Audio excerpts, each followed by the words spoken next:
So, surprise, surprise, surprise, my game isn't perfect. I added a mechanic for bad things to happen in the deck. Another thing I'm taking from Clank.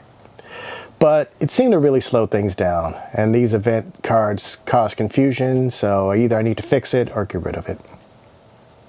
There was also confusion on what the stats were. People were confused between influence and recruit. Recruit is what you need to pay for a card. Influence is how you pay for a card. This feels like a layout graphic design thing, so I'm moving recruit to the other side of the card, away from influence. But the biggest issue is that people wanted to use crime and influence on every card. I was inspired by Clank to make this game, and I wanted this to be different from Clank, because I'm not trying to make Clank. But Clank uses both. But Clank uses all the resources on the card, and people also wanted to use all the resources on the card in my playtest.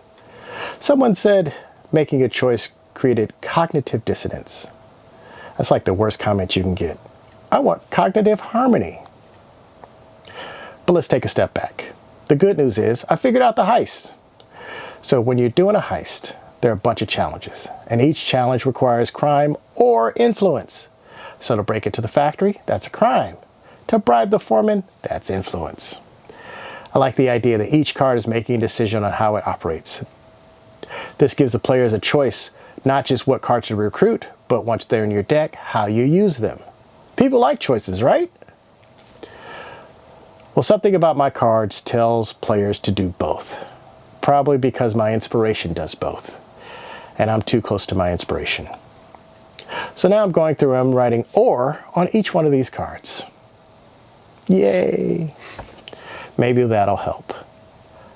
Another thing that came out is what to do with crime if you're not in a heist. So now there's a thing in the game called larceny. Larceny is like little crime, vandalism, bag snatching, petty theft. This is not a family game, folks. Don't judge me. You use your crime stat to get coins by doing larceny, and you use your influence to recruit people into your gang. So each turn, players get a lot of decisions. Do I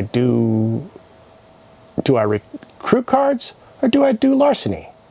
But these choices are increasingly informed by the cards that the players have recruited.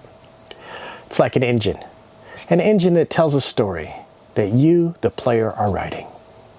I love the sound of that, but the game's not working. So I got to figure out this influence or crime thing. And I'm starting to hate the word influence. I'm tired of writing it. So I got to come up with another word for that. I also need to figure out what to do with coins. One answer is that some cards can be pumped up by coins. So there's a card that is one influence or one crime. But if you give it a coin, maybe it'll do one more of each. And there's some powerful card effects like trashing cards from your deck. But maybe I can have cards that you could pay coins to do that. They're a little less powerful if you don't have coins. Also, currently the deck has 50 cards in it. So in a 4-player game we played, we ran out of cards. So I might need to bump up the number of cards in each suit. Maybe 14 or 16. This will give people a sense of more variety and stop people from wanting that one card. In the last 5 playtests, the game worked pretty well once. So now I'm trying to tune it, make it more reliable. I'm also trying to figure out what else I can do with coins. And down the road, I'm definitely going to need to talk to a graphic designer on how to figure out this crime or influence thing. Thanks for joining us.